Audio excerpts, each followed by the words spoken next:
សួស្តីបាទឥឡូវមកដល់សាលាហើយអញ្ចឹងសាលានេះគេហៅថាសាលាឈ្មោះសាលាបឋមសិក្សាអង្គរមាសនៅជាប់នឹងទល់មុខវត្តអង្គរមាសបាទអ្នកស្រុកកងវិស័យបាទស្គាល់ហើយសាលានេះឆ្ងាយពីផ្លូវជាតិ3ខ្ទង់អាចជា7គីឡូទេហើយនៅពេលដែលចូលមកដល់សាលានេះគឺថាជាចាក់លហំនៅស្អីនៅនឹងសាលានេះគឺសុទ្ធតែដើមឈើហើយការរៀបចំរបស់គាត់ធ្វើឲ្យយើងមើលទៅជាក់ភ្នែកនិយាយទៅដូចជាបើសិនតែមើលមកគឺវាមើលទៅដូចថាផាសុខភាពហ្មង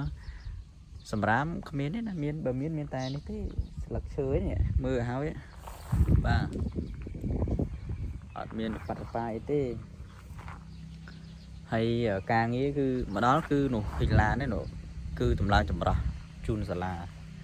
ហ្នឹងគឺហើយនឹងប្រគុណនៅខាងនោះបាទនៅក្បែរឡនោះ